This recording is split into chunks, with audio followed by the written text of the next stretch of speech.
ladies and gentlemen, Oğuz Kınıkoğlu, I guess I hope I pronounced correctly, the chairman of Antivivisection Association in Turkey, a long-term animal rights activist, a friend of my friends, and a friend of my friends is my friend, of course, and like our good comrade. Also was participating in online and last Eurasian Animal Rights Gathering, and we are pleased to have Oğuz here as a speaker this year as well.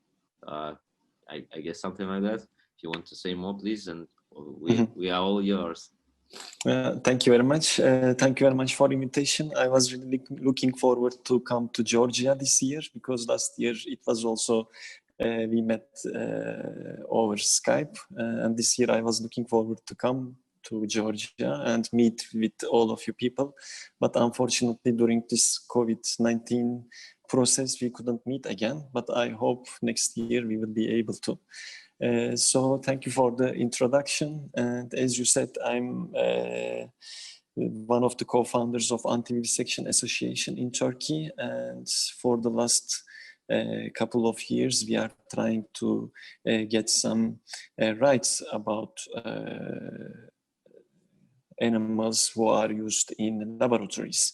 And today I want to talk about conscientious objection in education in Turkey, because this is one of the main problems and one of the most important things that we are trying to achieve in Turkey. And also I want to talk very briefly about another project of ours, because also nowadays I'm struggling to take this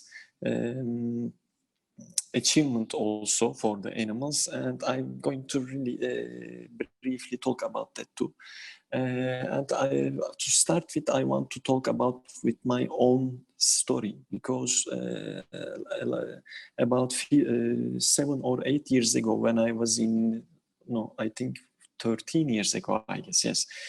13 years ago, when I was in medical faculty and I was having a physiology class, and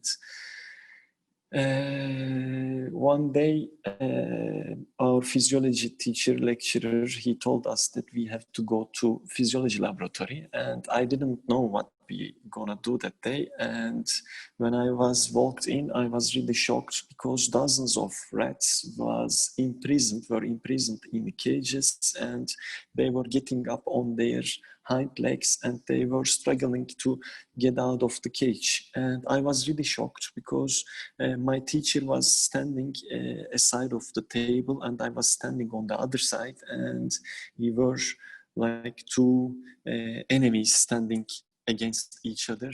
And he grabbed one of the rats from the cage and he showed us, and he injected medicine into its body, and then with a guillotine he chopped his head off, and then he started to cut its ribs, and he showed that it's rat's little organs, inner organs, and they were just like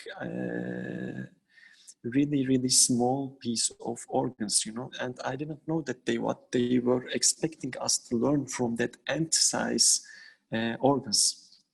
And I became a specialist. I finished medical school, and then I finished my specialty, and that day I refused to be trained on animals, and some of my friends were trained on animals and they were willing to be trained on animals. And I don't know what I have lost just because I refused to be trained on animals, and what they have gained that day.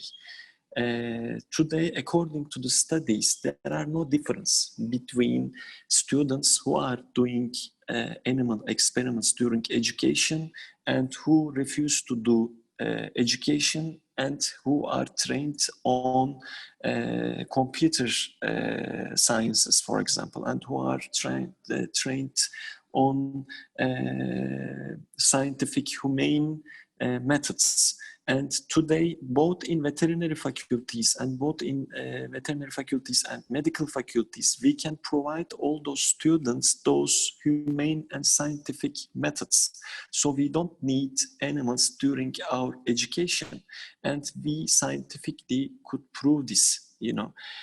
So this is a very big fact for us, and this is a very big chance us to prove this to the lecturers and also to the governors, we can say, to the deputies. And that's what we also do last year.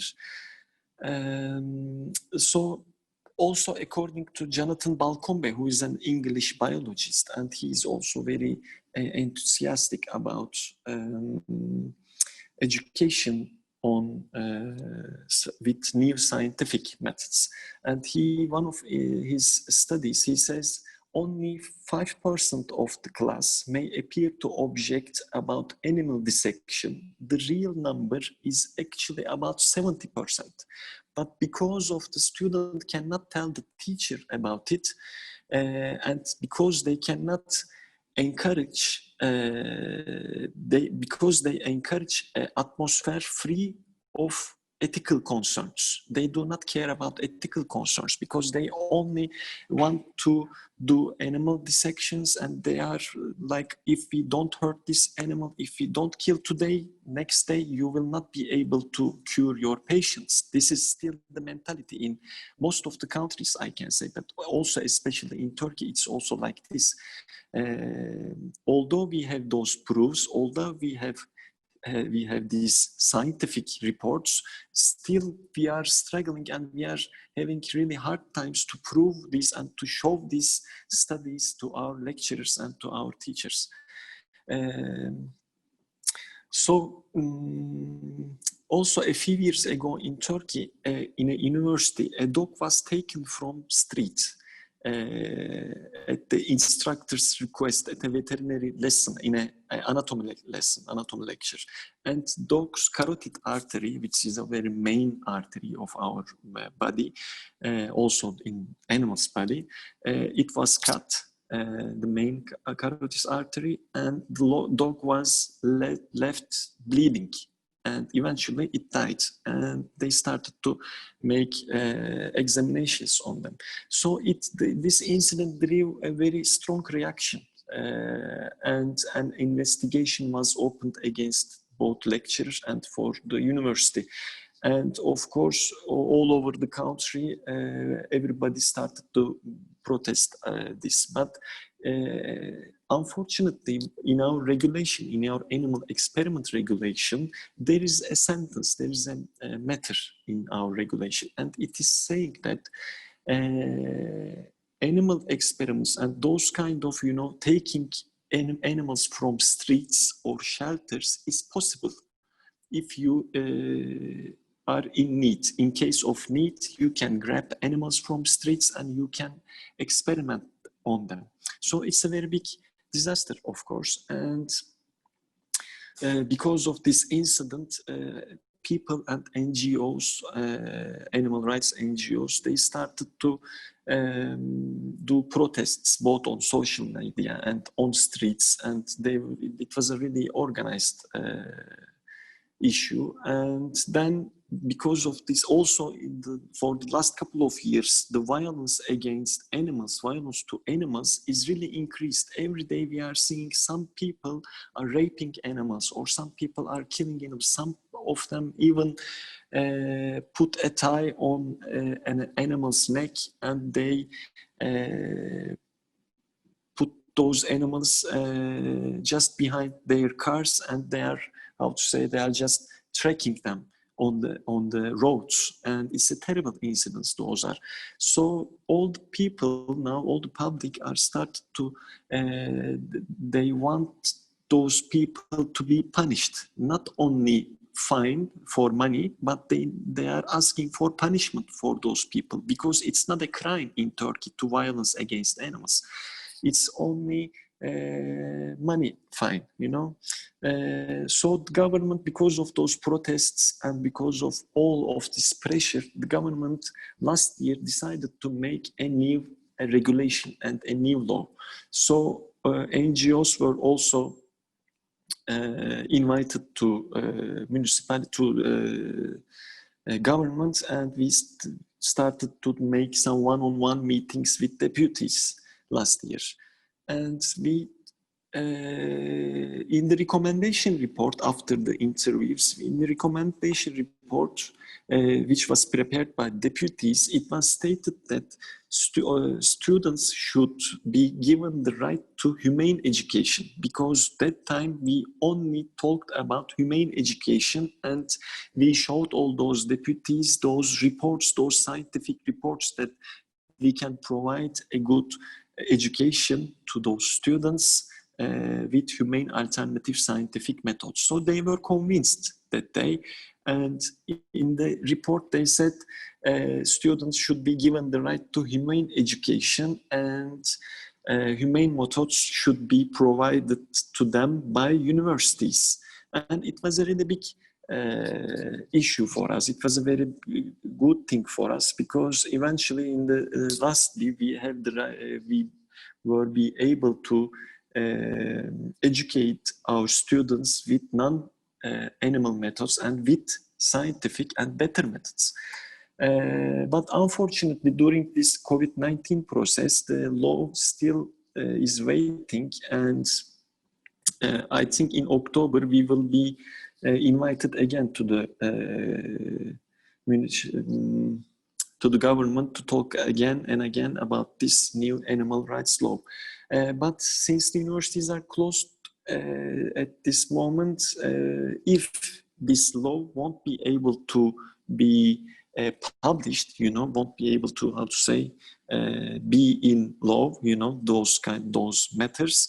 What we are thinking, what we are planning as our association is we are going to talk one-on-one with universities, because there is one university in Turkey which had its own decision, and they refused to be trained on they refused to train their students with animals, and they provided new scientific humane methods to their students. So if they can make this decision, all universities can make this too. But unfortunately, there is only one university like this. So what we are going to do, if we cannot make it with in the law way, we are going to make one-on-one meetings with universities, and we are going to show them the virtual reality educational methods, advanced reality educational methods. We have some maquettes, we have some mannequins that we can give them, and that we can provide all those universities. We can have some funds also. We can ask money from maybe European Union, I don't know. And there's Interniche, I don't know if you have ever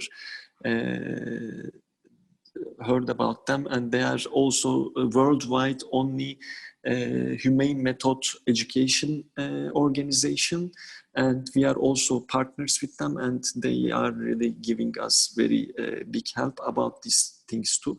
So what we are trying to do, planning to do, is we are going to talk with the universities, and we are going to give them our projects. So, but I want to now talk about the other stuff that in the beginning I talked that I'm going to make a short brief talk about this issue. Is that yesterday I talked with a veterinary who is working in a experiment laboratory, and you know there is a law in Turkey, and also it's a worldwide thing. After animal experiments, there are some animals who stay alive, who survived after experiments. Normally, in the regulations, you can rehome those animals to the people, to anyone who wants animals, you know. But unfortunately, in our country, universities they do not care about this so much. They do not care about the animals who survived just after the experiment. So what they do is they just kill all the animals just after the experiment. So in our project, which is Latte, it's called, with the letters is like all species to the homes. It's the project name. And we started to do that in Ankara, in our capital city, with few universities, only 1 or 2 universities. And we started to rehome some rabbits and some rats, guinea pigs, and mice. So we want to, and also chicken, I can say. But what we want to do is we want to spread this project all over Turkey, to all the universities, and we are sure that we already made some agreements with shelters and some sanctuaries, and we already found them places for the animals that we will rescue. However, yesterday I made a speech with a veterinary who is responsible to take this decision that, okay, we are not going to kill that animals, and they are okay, they can be rehomed. And I talked with him, and at first he was like, I told that we are working in the same university, and look, I'm here to cooperate. I don't want to, I'm not saying you that shut down the experiment laboratory, and just I didn't harm his laboratory also, because I know that today or tomorrow we won't be able to shut down all the laboratories. But for now, for the short term, what we aim is to rescue all the people to all the animals that we can, you know.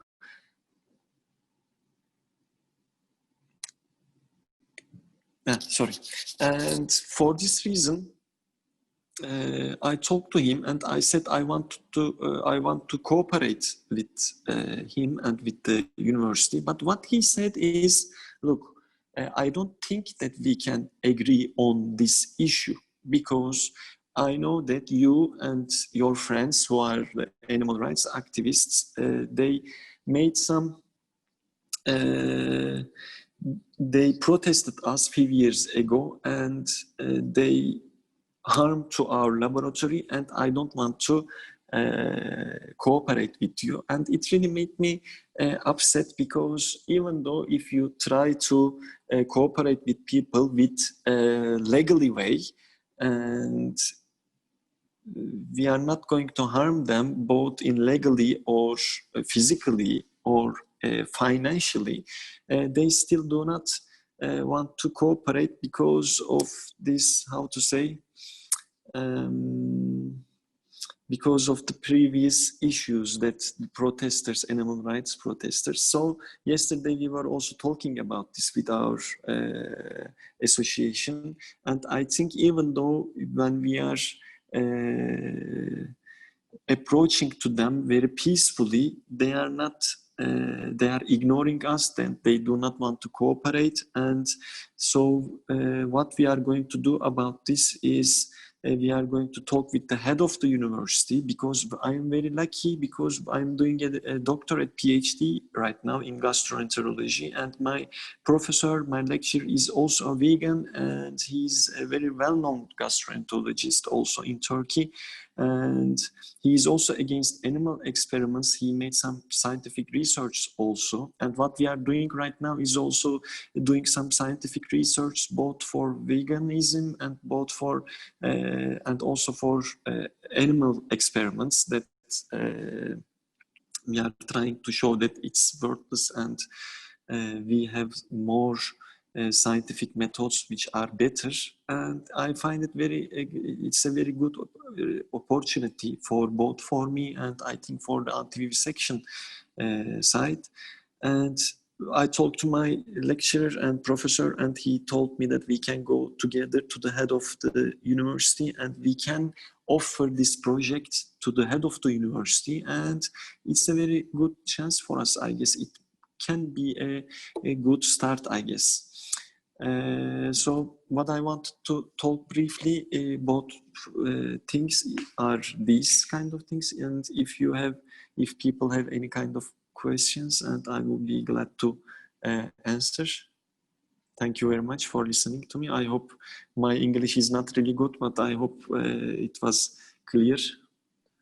No, it was very clear, and it was hard to know it, but it's important to know it, because until we know all this, we cannot, until we investigate the problem, we cannot fight it really. So it's always about overcoming our outrage and disgust with what's going on, following to the solving the problem. And yeah, and I hardly can imagine what you are going through during your work against vivisection. It's you're a person of great courage, definitely. We have a question in the chat or here from Timur Lachkipiani. He's asking which kind of species of animals are used in animal testing in Turkish universities. You said rabbits. I don't know what's the mostly rats, and mostly rats. I can say 50% of them was rats, and also fish is also a big percentage of the animals used in laboratories. I can say, but mostly rats.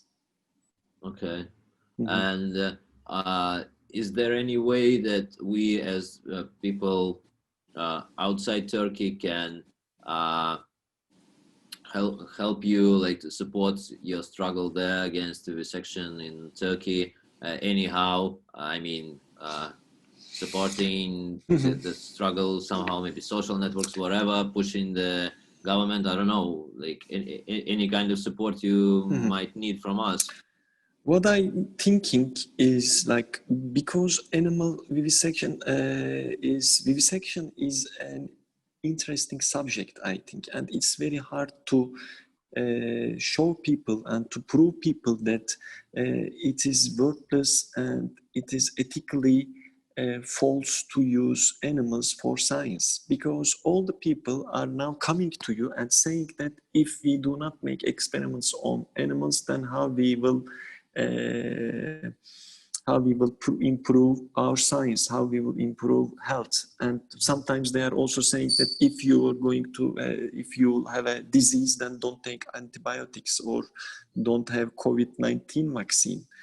So it's another subject, COVID-19 vaccine, because it's the first time we started to hear that phase 0 studies, which is animals are used in phase 0 studies, that they do not, in England, a company said, we do not need to do phase 0 studies, we do not need to do these experiments on animals, let's just directly start doing those on humans. And it's a very good thing. It's a big step for us. Okay, maybe it won't happen, but still hearing those kind of things is also great. So I think that for all the people from all over all the countries, I think the scientific part is really important, because last year when I was in Brussels in European Parliament, and we had there a 4-day meeting, a roundtable meeting with parliamentarians and scientists all over the world. And during this 4-day meeting, we only talked about the scientific and financial part of animal experiments, because at the end we all want animals to survive, right? In that meeting, also people who are coming there they are also vegan, and they are also animal rights people, and they do not, and also they want to end animal experiments, but they never made a speech about animal rights during this 3 or 4 days lecture, 4 days meeting. And I asked one of the parliamentarians, why you didn't make any talk, any speech about animal rights of animal experiments? And she told me that this is a very different issue. She said, I'm a very big animal rights activist, and she told me that if I made this speech in the Great Hall, and if I say to all the other parliamentarians that because of the animal rights, let's finish animal experiments, she told me that everybody would say no, because this is more about, you know, when we are taking some decisions, they are taking from the, how to say, the governmental decisions. They want to talk more about the scientific parts, that the animal experiments are worthless, and the financial part, which is animal experiments are very expensive, and we can instead of animal experiments, we can make cheaper and more how to say, more accurate results we can take with the scientific alternative and humane methods. So what they are trying to do is going from that side, because when you talk also in Turkey, when you talk with a scientist about the ethical part of the animal experiments, they immediately refuse you, ignore you, and you cannot even talk to them. But who are doing animal experiments are those people. Nobody knows animal experiments. Go to the street, ask a people, ask a person, nobody knows. You know, after I was vegan, I've been vegan for the last 10 years, but I only know these animal experiments things for the last 4 or 5 years. Before that 5 years, I didn't know anything. Only my experience during the first year. And because they were all hidden behind the walls and with the passport codes doors. So what I want to encourage people is that we need more scientists, and we need more people who can work on animal experiments, and they can prove that it's not working. And with these methods, and with spreading new scientific methods, I think in the near future, we will be able to finish animal experiments, I guess. Was it clear? Quite clear. Thank you so much. And Sandra is writing here on the chat, thank you. It was very informative. I'm glad to know that the professor is a vegan as well. Because you know, not normally people from the scientific. It's hard to find the people from scientific circles who also go vegan and so on. And Timuri is writing. In Georgia, also rats and frogs are mainly used. In Georgia, also with the law, with the legislation, unfortunately, vivisection is legal on rats and frogs, according to the health code. 7-8 years ago, also they were implementing to many other species. Now it's legal mainly to frogs and rats. But I also wanted to ask about the future, because you see the whole industry from inside much more than we are able to. How do you think, according to the processes that are going now, with all the advantages and disadvantages and ups and downs, what is your more or less approximate forecast for the animal tests in Turkey and worldwide? How soon it will be ended? Will it be this century? Will it be next 10 years? Is it the long run? How it's going to be according to what's going on in Turkey and worldwide on this topic? In Netherlands, they decided to end animal experiments by 2025. It's a good start, I guess, because they will be able to only make some primary research on animals, but maybe more than 90% of the tests will be over in Netherlands. And I think by the next few years, I think they will end all the experiments, I guess. So also in Sweden, they are making very hard to do animal testing, and they are encouraging their scientists to make their tests on the new scientific methods, humane methods, I can say. In some regions in the United States, they also started to seize animal testings and animal research.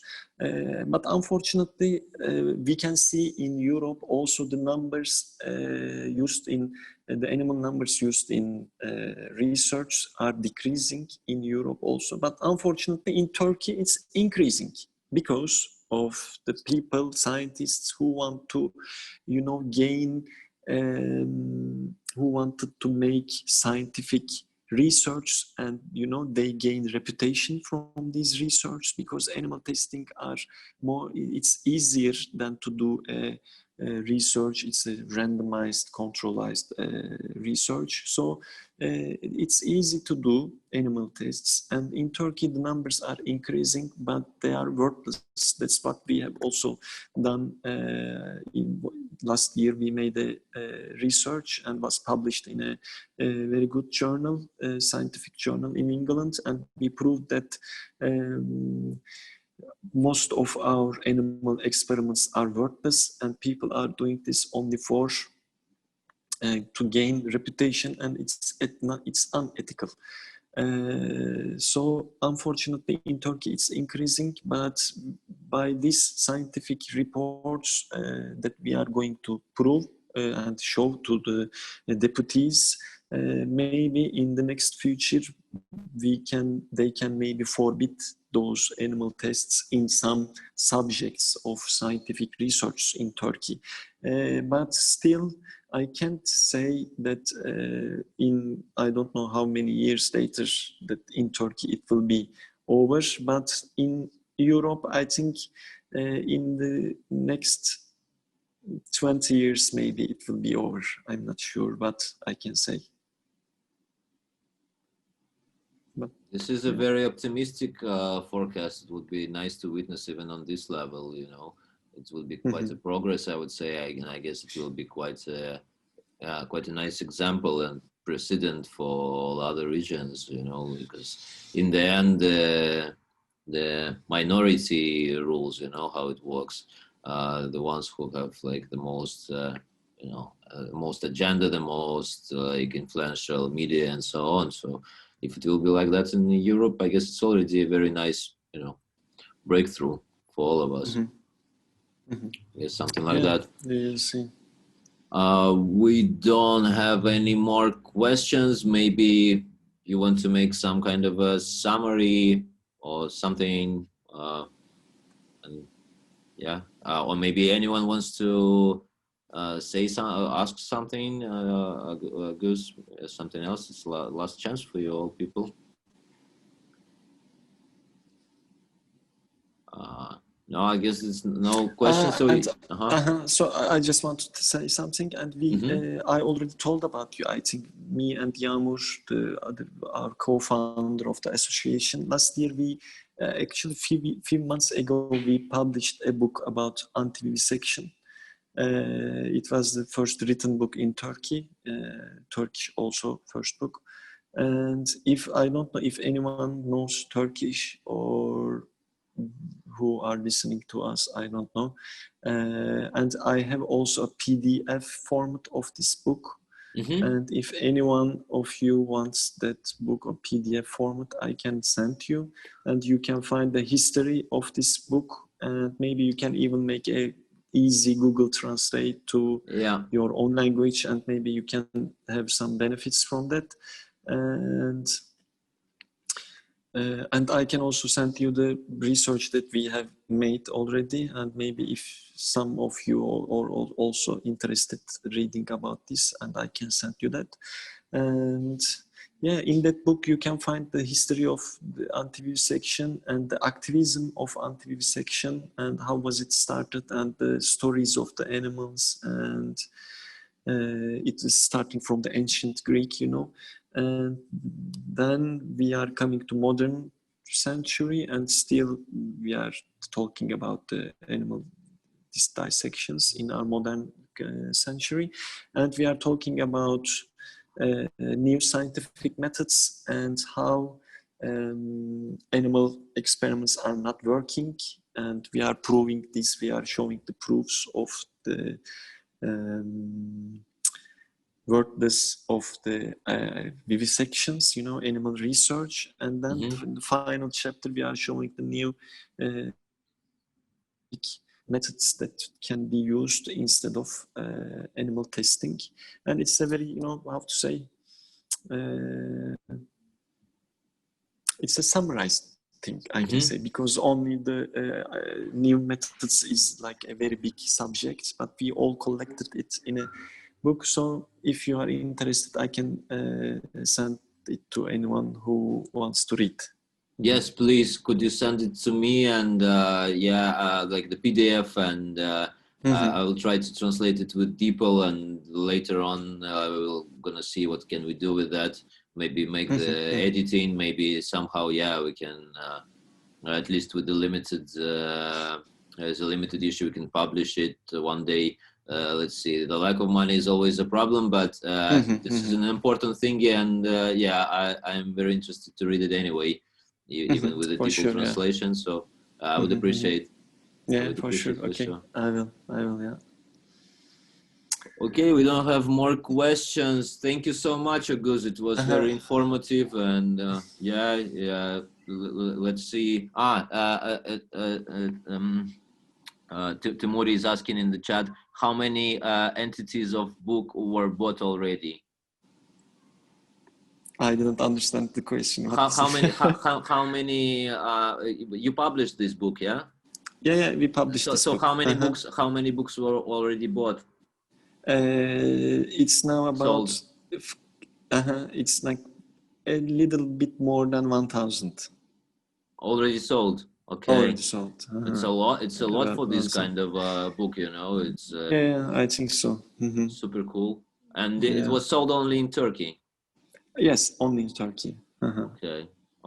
All right. With the current online translators as DeepL, I guess, we can translate it from Turkish at least, like roughly, and then polarize it with editing. And, later on, at least as a electronic book, we can put it on the Russian internet and so on. Afterwards, not on the Russian internet, maybe Georgian as well. So for sure, it's a nice and important thing to have and to do. So for sure, it's me. I'm very interested. Nice. Thank you for the invitation. And it was really nice so much for participating. Talk to you. Yeah, thank you very much. And I hope, as I told you, that we can see each other next year or somewhere else. Certainly. Very soon. So if any of you also come to Istanbul, come to Turkey, you are always welcome. And you can stay in my flat, everybody. And thank you. You are always welcome. And talking about animal experiments, tomorrow we have another day of lectures, and one of them will be devoted to the campaign against testing of cosmetics in the countries of Eurasian Economic Union. So maybe, Oğuz, for you it will be interesting. Yuri Karetsky from Alliance for Animals, he will be talking about the launch of campaign, which starts in Russia, but will be in all other countries of Eurasian Economic Union, as Kyrgyzia, Kazakhstan, if I don't miss, and Belarus also. So tomorrow we have another intense day, lots of lectures, lots of interesting speakers. So thank you everyone for being with us today, and see you tomorrow. And once again, thank you very much, Oğuz. It was a very cool speech. I thank you. Thank you very much for the invitation. Thank you. See, for sure we'll see you in Georgia, otherwise in Istanbul or somewhere else. Have a nice evening, everyone. Thank you. See you. Ciao, ciao. See you. Goodbye. Thank you for listening. Ciao. Goodbye. Thank you. Bye-bye.